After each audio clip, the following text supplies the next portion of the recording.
Hello guys, andito na naman si Kulasin yung Gala at tayo'y gagala na naman. So sa ngayong araw po, pupunta tayo sa Barangay Alegre dito sa bayan ng Sebaste. At kung nakikita nyo po, ito po yung daanan paakyat doon sa taas. Tara, samahan nyo po ako at ating tuklasin kung ano yung mga nakatagong ganda doon sa taas.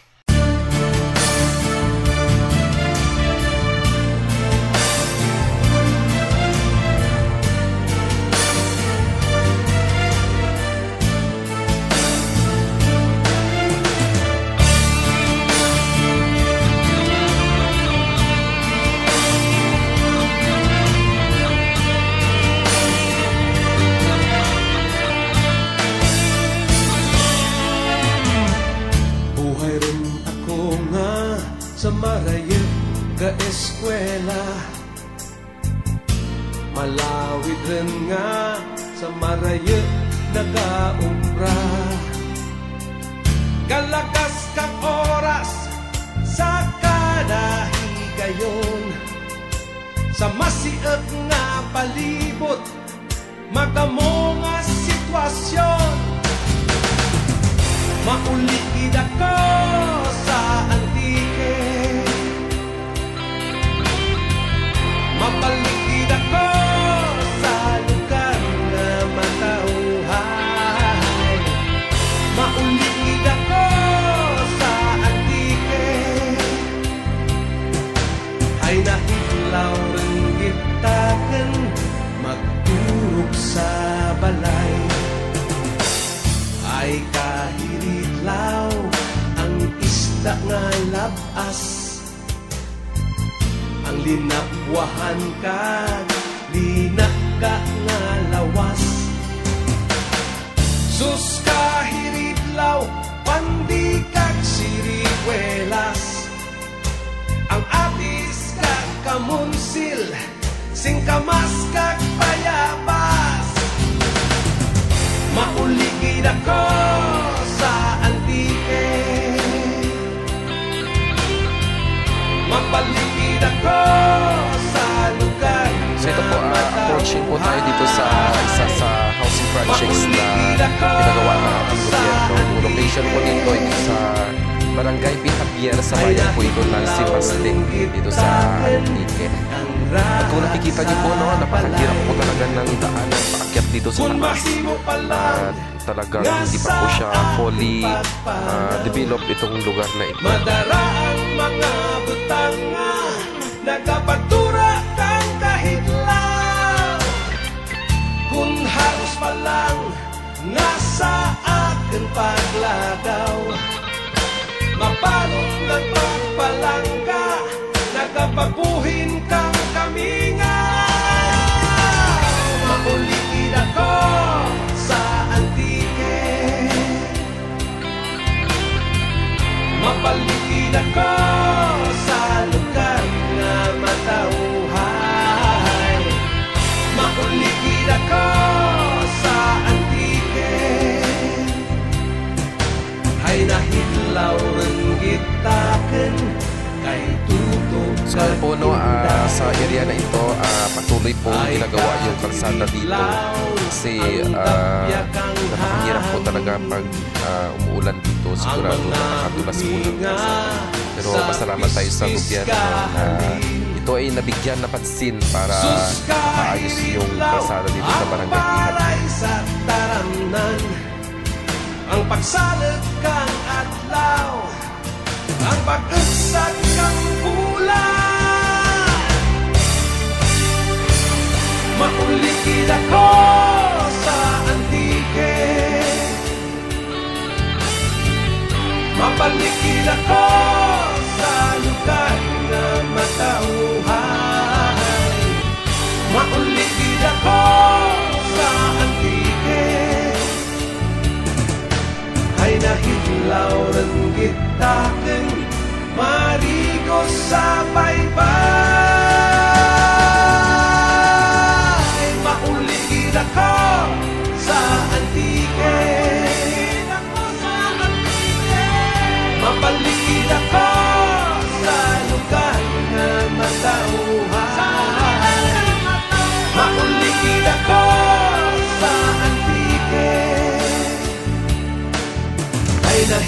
lauren kita kang raha sa balat. Ayun guys, tumigil tayo dito para makita itong magandang tanawin dito sa isang area sa Pihavier. So, ayan guys, dito tayo ngayon sa Pihavier. Actually, hindi ba rin makakita sa kanilang barangay. This is my first time na pumunta dito. Siguro lang dito sa taas. Ay nahidlaw rin kita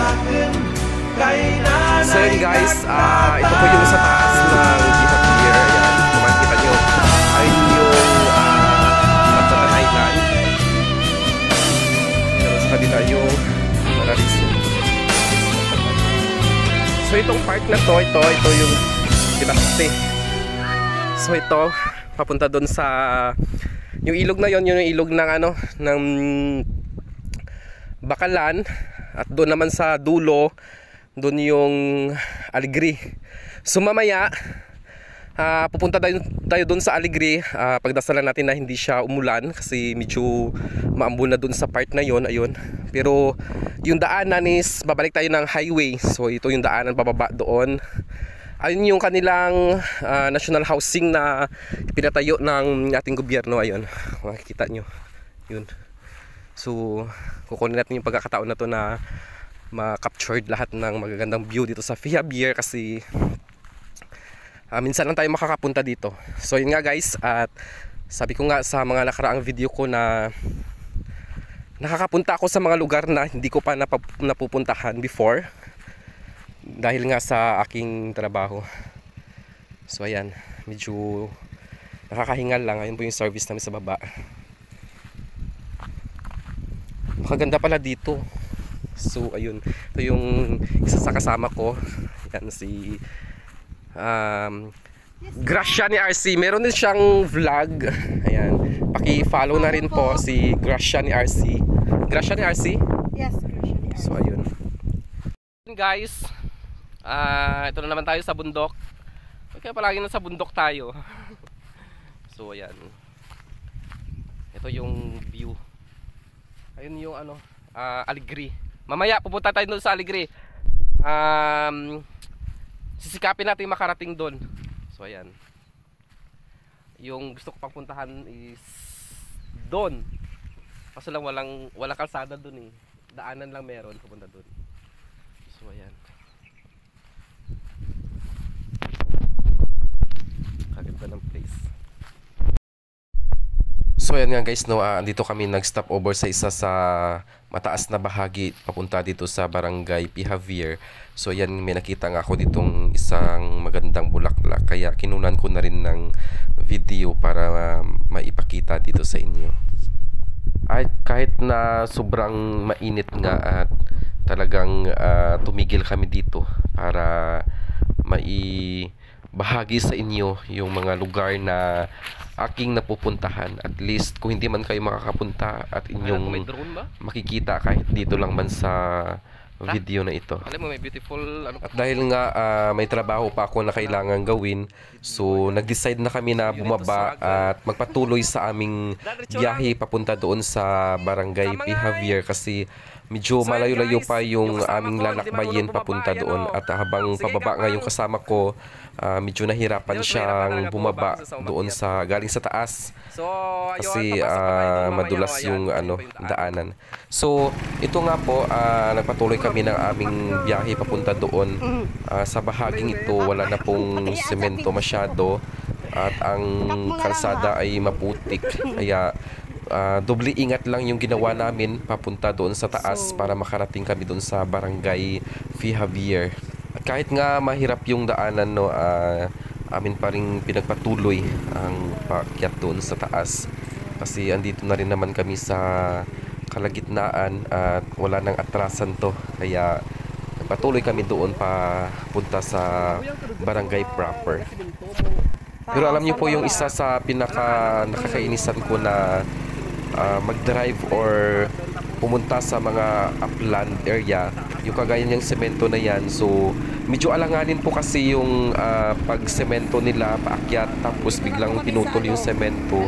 Kaya sana naman po sa mga gumagawa ng kalsada sa mga upland area, siguraduhin po natin na hindi po mapuputol doon mismo sa paakyat na bahagi yung semento na ating gagawin, kasi napakahirap po sa mga nagda-drive kagaya nun po, na mataas po yung area tapos putol po yung semento.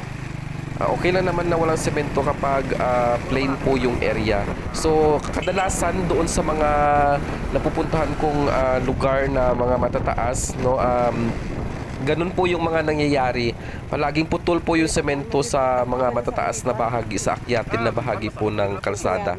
At dito nga po sa bahaging ito, parang 2 lanes po yung kalsada dito. Kasya lang po yung gulong paakyat doon. Kasi siguro kinulang ng budget yung barangay, kaya yung ginawa nila, sinemento nila yung magkabilang bahagi ng kalsada para at least kung umulan man hindi masyadong madulas, kasi itong bahaging ito ay sobrang matarik at akyatin po talaga.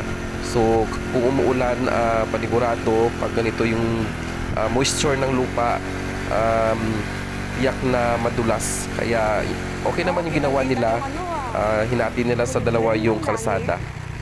Pero pagdating naman dito sa taas, no, malapad na rin naman yung kalsada, bali 2 lanes siya. Pero kapag malaking sasakyan yung pasalubong mo dito, hindi po kayo magkakasya. Kailangan pong tumigil yung isa sa inyo para mapagbigyan ang pagdaan ng mga sasakyan. At dito nga guys, sa bahaging ito, tumigil muna kami kasi gusto naming makita ulit yung magandang view dito sa Barangay P. Javier. At kung nakikita nyo po, napaka-green ng lugar dito sa P. Javier. At yung may puti na yun, yung tinuturo ko po, ayan po yung kanilang barangay hall. So medyo malayo-layo pa po yung aming lalakbayin. At medyo makulimlim pa yung panahon, pero kailangan naming tumigil para at least kahit na hindi na ako bumalik dito at meron akong memories na maibahagi sa inyo, sa mga ating mga manunood. Ang isa sa nagandahan ko dito sa Barangay P. Javier, no, wala akong nakitang deforestation na nangyari dito. So almost walang pagputol ng puno akong nakita, kasi almost green pa po yung area. May mga area lang din naman na na walang mga puno, pero yun po yung area na talagang hindi po siya nagkaroon ng puno simulat sa pool. At sana naman, no, ipagpatuloy ng mga mamamayan dito sa Barangay P. Javier na huwag pong magputol ng mga puno, kasi sa panahon ngayon sobrang init na po ng ating daigdig. So kapag nagputol pa po tayo ng maraming puno, panigurado na yung balik nito sa atin ay medyo hindi na kaya-aya. Kasi ang pagkakaalam ko, this coming 2030 yung time limit na ibinibigay sa atin ng World Organization. Nakalimutan ko kung anong organization yun, regarding sa ating climate change. Kasi pag hindi po yun na ayos, yung heat index na ating mararanasan ay sobrang-sobra pa sa nararanasan natin ngayon. So ayan nga po, at pabalik na po at kailangan nating magpatuloy sa ating paglalakbay papunta doon sa barangay proper. Kaya no, sa mga nais makita itong lugar na ito dito sa Barangay P. Javier, so ang advice ko lang po, ayusin po natin ng maigi yung ating sasakyan, kasi mahirap po yung daanan dito. May mga area na madulas, tapos bangin po yung sa kabilang side. Kailangan lang po nating magkaroon ng precautions. Yung una-una po, check po muna natin yung ating brake, tapos yung oil po natin, tapos yung gasolina, kasi baka wala na pong pagdating nyo dito sa taas ay walang gasolina na mabilhan, at mahirap po, medyo malayo po yung gasoline station dito sa taas. Ando pa po yun sa barangay proper ng barangay Aras-asan yung gasoline station. So ito nga po yung lugar na ito ay medyo palusong papunta doon sa barangay proper ng Barangay P. Javier. At medyo moisty po yung yung kalsada, kaya medyo madulas po siya. Kaya dandahan lang din kami sa aming pagbaba punta doon sa kanilang barangay. Kahit first time ko ngang umakyat dito, panigurado naman ako na mabait yung mga tao dito. At dito nga ang isa sa barangay officials na nandito sa barangay P. Javier ay kamag-anak din po namin. So pinsan po ng lulo ko. Siya po ay isang incumbent na barangay official dito sa barangay P. Javier. So ang kwento din po ng aking nanay, nung nag-aaral po siya dati, nung high school po siya or elementary, andito po siya umuwi sa P. Javier. Siguro mga 3 years siyang umuwi dito sa P. Javier. Yun yung kwento niya sa akin. Kaya nung nakaraan, habang nagkukwentuhan nga kami, ang sabi niya gusto niyang bumalik dito. Kaso nga lang, hindi kami nabigyan ng pagkakataon na makapunta dito sa barangay P. Javier. Gawa nga ng yung weather condition ngayon dito sa Antique ay palaging umuulan at mahirap din, at baka pag-akyat namin dito hindi kami makapenetrate ng maayos. So habang kami nga ay nagra-ride, no, hindi namin maiwasan na magkwentuhan. At ayun nga yung situation dito sa barangay P. Javier, no, lalo na sa mga mag-aaral na araw-araw na bumababa at umaakyat dito sa barangay P. Javier para lang makapag-aral. At dito nga sa P. Javier, nung nag-aaral ako doon sa Bitadten National High School, no, may mga kaklase din ako dito na nandito nakatira sa barangay P. Javier.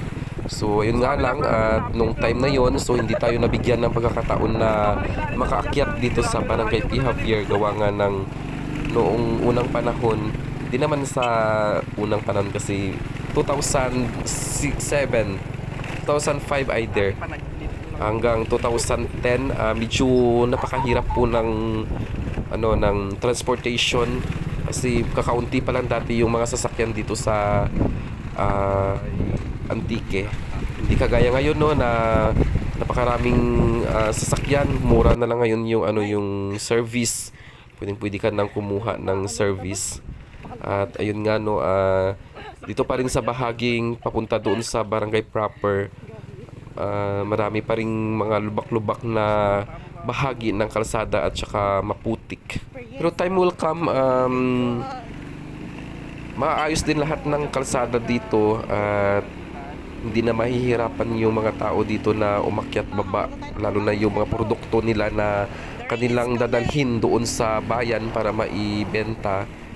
At panigurado ako na 10 taon or 5 taon simula ngayon, no, ang barangay P. Javier ay improve na at maraming tao na nauwi dito kasi maganda na yung kalsada. At pagdating nga namin dito, no, sa barangay P. Javier, no, dyan sa unahan, at kami ay nagtanong kung saan dito yung barangay hall. Kasi yung unang target ko talaga kapag pumupunta sa isang barangay, at nagpupunta po muna ako sa barangay hall upang mag-log-in at magpaalam na rin sa mga barangay officials na ayun nga, minsan magma-market or may hahanapin na tao, at least aware sila na may bisita silang pumunta dito, at least alam nila kung sino yung mga tao na pumapasok sa kanilang barangay. Kasi kapag hindi po yun natin ginawa, at minsan mapagkamalan pa tayo na may masama tayong gagawin.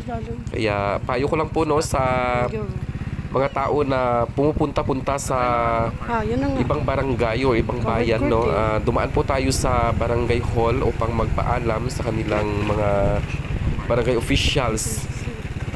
At ito rin po ay isang respeto or respect sa kanilang nasasakupan.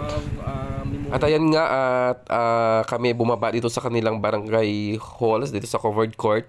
At ito nga ang mahirap dito, no, kahit yung covered court nila, no, na salantarin ng putik, medyo madulas dito sa area na to kahit na covered court na siya.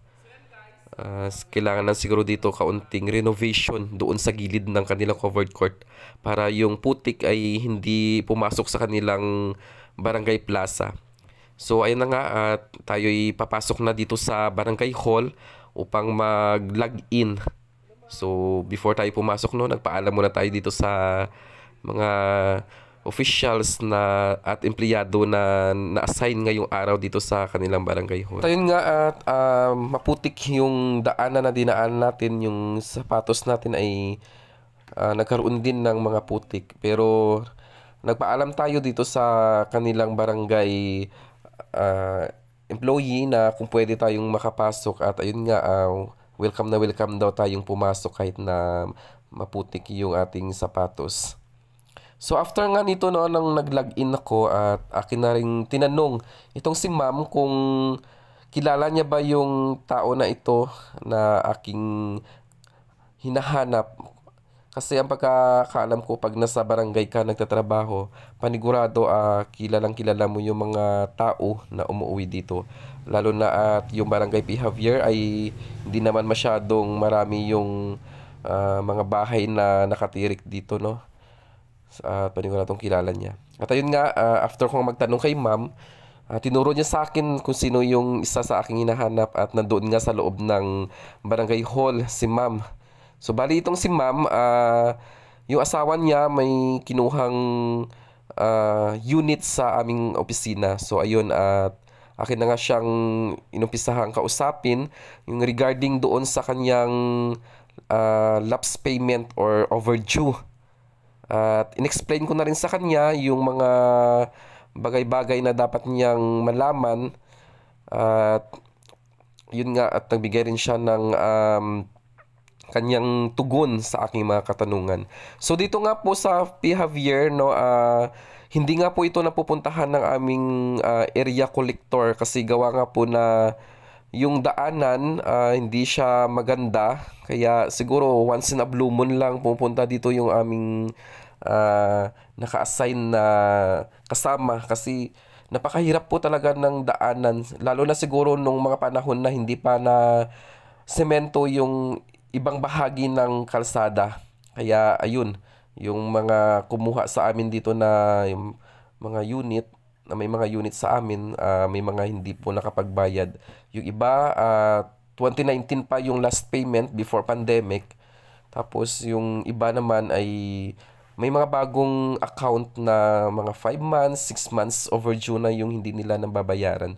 So ngayong araw nga, at kailangan naming tulungan yung isa naming kasamahan, yung aming area counselor or collector, upang i-reconcile yung ating mga customer, at makapagbigay na rin tayo ng advice doon sa kanila kung ano yung dapat nilang gawin sa kanilang mga overdue account. Kasama nga doon, no, ang pag-explain sa kanila kung ano yung dapat gawin. So sa mga oras na ito, medyo tanghali na rin nung nakarating namin itong barangay P. Javier, no, at medyo nagmamadali na rin naman kami na makababa dito kasi medyo gutom na rin naman yung ating tiyan at kailangan na nating makapag-lunch. So ayan na nga, at ayun, in-explain ko na kay ma'am yung kanyang dapat gawin, at kinuha ko na rin yung kanyang bagong contact number at Facebook account para at least ma-follow up namin siya sa regarding sa kanyang account. So ayun nga, at kailangan na naming bilisan yung pag-explain kay ma'am at bigyan siya ng advices na kailangan niyang gawin doon. At ayun nga, nag-market na rin ako dito nung oras na yan kay ma'am. Sinabi ko sa kanya na if ever na may kilala siyang gustong kumuha ng unit sa amin, at kami nga po ay nagbibigay ng komisyon sa every successful referral na kanyang mai-refer doon sa aming opisina. So ayan, kinuha ko na yung yung dapat kong makuha kay ma'am. Pero kami guys, kasi marketing naman kami, hindi po kami allowed na mag-collect ng payment sa customer.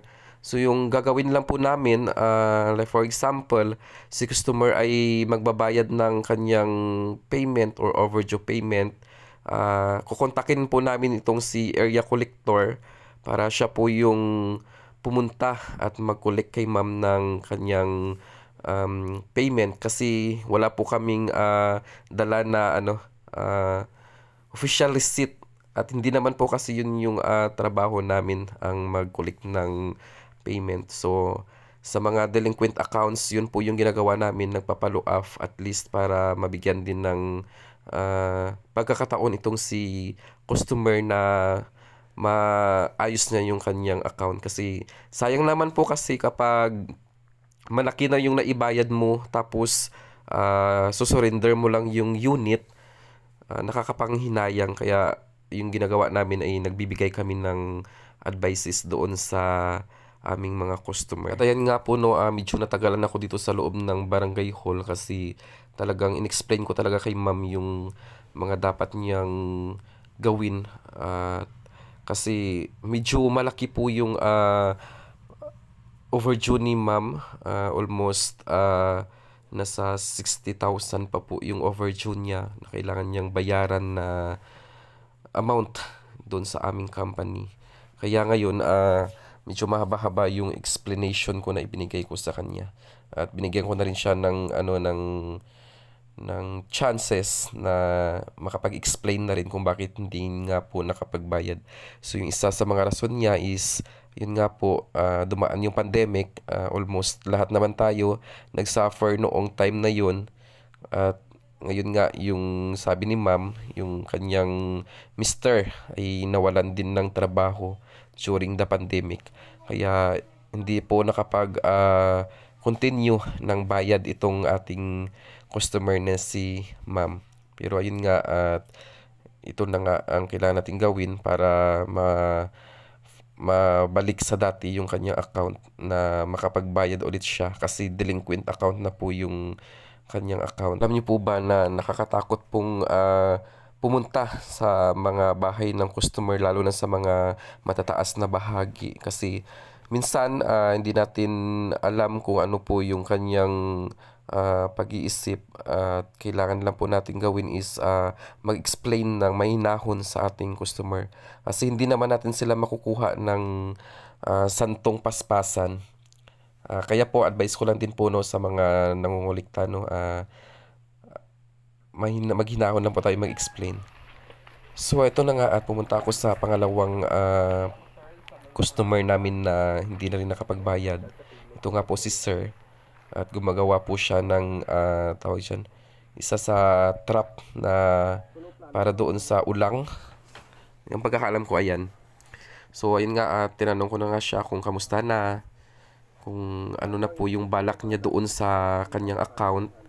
At nung time na nga yan ay medyo kinakabahan ako, gawa nga ng may itak si sir sa gilid. Pero nag-explain ako ng mahinahon sa kanya regarding doon sa kanyang account. At yung account nga po niya ay 2019 din po yung last payment niya. Ang May, yung last payment niya 2019. So ayun nga, at almost 4 years na rin siyang hindi nakapagbayad.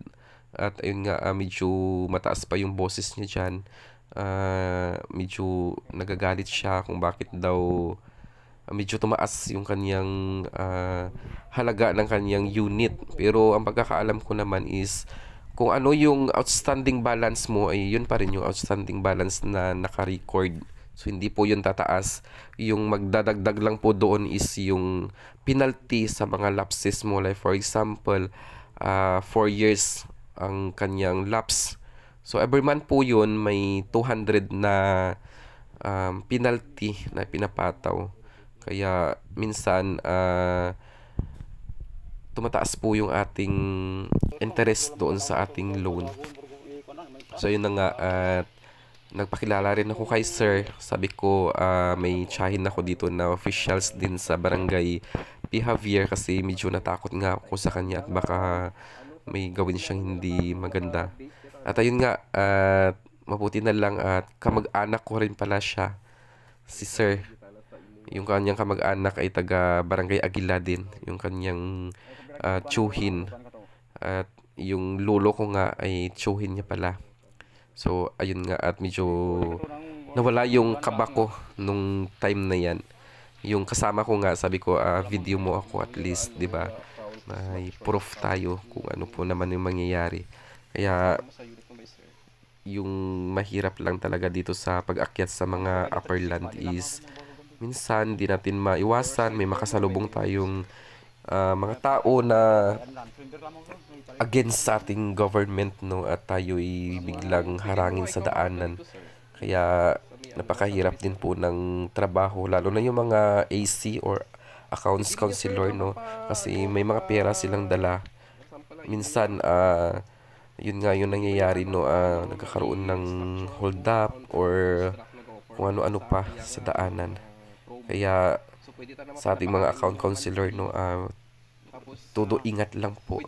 Kahit sa ang company man yan, mapa-lending man yan, or mapa-motor loan, car loan, or bank loan. So, kapag account collector ka, sana mag-iingat po tayo palagi. So, yun po ang aking advice. Kaya ayan, todo explain na rin ako kay sir. Napakahaba-haba po ng explanation ko kay sir. Kasi gawa nga po na medyo aalangan siya kung babalik niya po yung unit or babayaran niya yung outstanding balance niya na overdue na rin. So, tinuro nga rin niya sa akin kung saan yung motor niya, yung unit. At nakita ko medyo okay naman yung unit niya, kaso nga lang kapag binalik niya yun, medyo mahihirapan na tayong i-dispose gawa nga na medyo palaki-laki pa yung kanyang outstanding balance. So yung susunod na may-ari nun, yun yung magpapatuloy ng kanyang lapses na hindi nahulugan. So ayan, todo explain talaga ako sa kanya. Dahil nga mahaba-haba na rin yung explanation ko kay sir, no, at ako na nga ay nagpaalam, sabi ko, at may kakausapin pa akong isang customer na kailangan kong ma-meet up dito sa Barangay P. Javier. Ito naman yung pangatlong customer, si ma'am. So ito si ma'am, no, okay naman si ma'am magbayad. So bali 2 months overdue lang si ma'am, gawa nga ng nagkataon lang daw na hindi naging maganda ang kanyang kita nung nakaraang mga buwan, lalo na dito sa probinsya, no, kapag buwan ng July at saka August, talagang lean season dito ng pera or pagkain sa probinsya. Kaya yun nga, at okay naman si ma'am. Sabi niya siya na lang yung pupunta doon sa office kasi lagi naman daw siya doon directly na nagbabayad sa opisina. Kaya hindi na po ako nag-explain na matagal kay ma'am. At pagkatapos nga kay ma'am, kami ay bumalik doon sa covered court upang kunin yung service namin. Pero bago ako bumalik doon sa covered court, no, kinuha ko na rin yung latest cellphone number ni ma'am, Facebook ni ma'am, at saka yung nagtanong na rin ako kay ma'am kung dito nga ba ay kanyang maipapangako na makapagbayad sa ngayong end of the month, kasi yung pangako niya sa akin is magbabayad po siya ngayong end of the month directly doon sa opisina. Kaya ayun, kailangan ng makapagbayad si ma'am kasi ang sabi niya is mahirap naman daw pag dumoble na yung kanyang babayarin or matagal na mag-overdue. So ayan nga guys, kami ay pababa dito sa galing sa Barangay P. Javier, no, at kami ay didiretso pa ng Barangay Alegre. So ayan, at kailangan na naming bumaba, medyo tanghali na rin naman, nasa 11:30 na. Kaya medyo nagmamadali na rin kaming umalis at bumaba ng Barangay P. Javier. At nagkataon nga na yung tiyahin ko doon sa Barangay P. Javier ay wala sa kanilang bahay, andun daw sa kanyang farm sa taas. Actually, ang sabi ng ng residente doon sa Barangay P. Javier, ang Barangay Alegre ay medyo malapit lang doon sa kanila. Siguro mga nasa 15 to 30 minutes lang daw ang layo doon sa kanila, kaso nga lang maglalakad doon sa bundok dadaan. Kaso nga lang po at hindi po tayo taga dito, hindi po natin alam yung dadaanan papunta doon. Wala tayong guide na magtuturo ng ating daanan at nakakatakot po at baka tayo ay maligaw.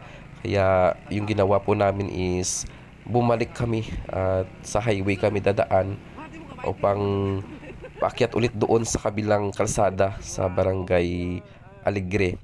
So ayan guys, abangan nyo po yung isa kong video na i-upload, yung Barangay Alegre. May mga magagandang view din doon na inyong makikita or situation kung paano at kung ano po yung nandoon sa Barangay Alegre.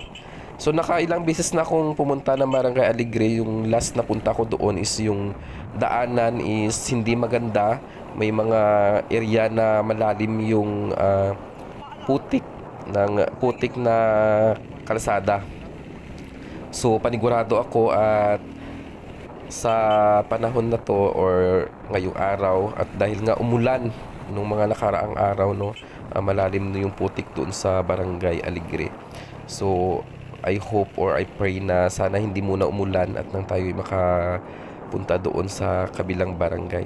So yan na nga guys andito na tayo sa kanina sa ito yung kalsada na pababa palusong ito ito yung dalawang lane na kalsada magkabilaan.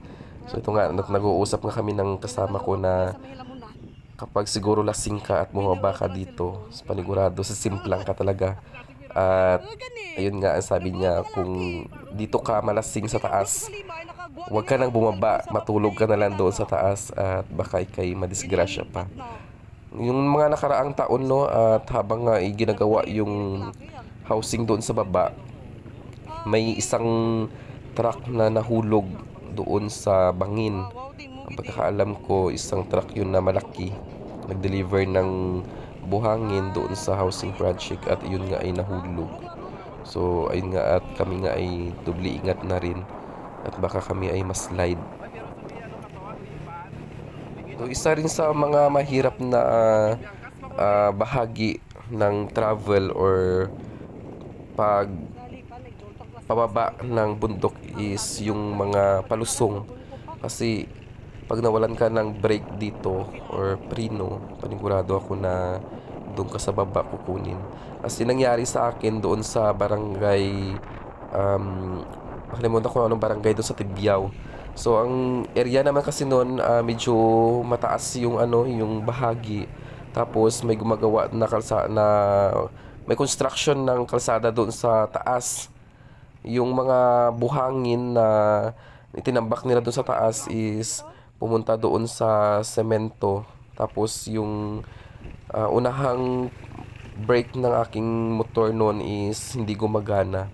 Kaya medyo nahirapan ako noon at yung kaba ko noon is talagang hindi ko masukat akalain na ganun yung mangyayari. Muntik na ako maslide. Parang gusto ko na nga iwan yung motor doon sa taas. Gawa nga ng yung hulihang bahagi ng motor ay nag-slide na talaga. Nag-o-8 na yung motor ko. Buti na lang at medyo inalalayan natin ang pababa. Dumaan tayo doon sa pinakagilid ng kalsada, yung paslide na bahagi, yung walang mga buhangin. So yun nga guys, ito ay napaka rough road doon sa bahaging yun. Pero worth it talaga yung pag-akyat namin dito sa Barangay P. Javier kasi bukod sa first time kong umakyat dito, panigurado ako na hindi na ako makakabalik dito ng sa susunod. Sa susunod hindi na ako makakabalik siguro dito, or makakabalik man, panigurado ako na matatagalan pa. So dito nga guys sa bahaging ito nagkaka-landslide din, kaya yung ginawa ng contractor dito, hinati yung kalsada para lagyan ng tawag siya ng RCP, RCP at para hindi dumiretso sa kalsada yung tubig kapag umuulan. So dito nga sa unahang bahagi, ayan o, may kubo. Diyan siguro sila nagpapahinga kapag break time nila. At dito nga sa area na to, may mga tao dito na sabi niya vlogger daw kami. Pero actually hindi naman po talaga kami vlogger. Nagkakataon lang na kapag pumupunta kami sa mga matataas na bahagi ng lugar at kami ay nagtitake na rin ng video. So yun nga, at sa aming pagbaba, may nakaharang na truck doon sa bahaging yun. At pasalamat ako doon kay kuya, yung driver ng truck. At kanyang inalis yung mga malalaking bato doon sa bahaging aking dinaanan kasi hindi po ako doon makakadaan, gawa nga po na malalaki po yung mga nakaharang na bato doon. So ayun nga guys, at andito na tayo sa national housing, no, na ipinatayo ng ating gobyerno. So ayan siya. So bumalik kami at doon kami sa pinaka dulong bahagi pumunta upang matanaw natin yung nasa babang bahagi ng barangay P. Javier.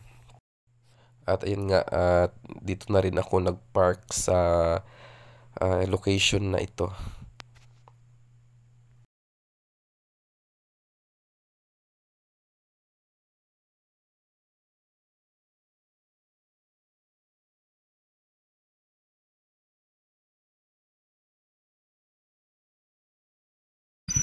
Kaya mo na mangitim tayo. Oh my God.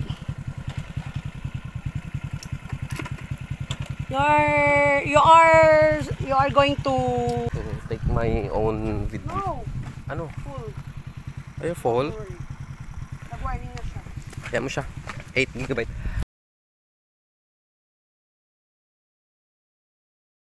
Yung kanilang housing site, ito yung ginagawa. So as of the moment, no, ayun yung kasama ko, tingnan mo. Yan, talagang aakyat siya. Ayaw niya kanina pero andun na siya sa taas. So ayan si Gracia. So ayun yung barangay Bakalan. So ayun. So kung nandun kayo na area na yun, makikita niyo yun guys, nandoon na area. So kitang-kita yan dito sa taas. Itong bubong na to, ayan, makikita yun doon sa taas. Sa baba pala, I mean, kung doon ka dadaan sa area na yun, ay yung area na yun papunta doon sa Bakalan. So bali yun yung National Highway. So babalik tayo doon kasi pupunta tayo doon sa Aligri. May ano naman tayo doon, may pupuntahan. So ito siya. Itong project na to siguro matagal na, 5 years, pero ito pa lang yung development na nangyayari.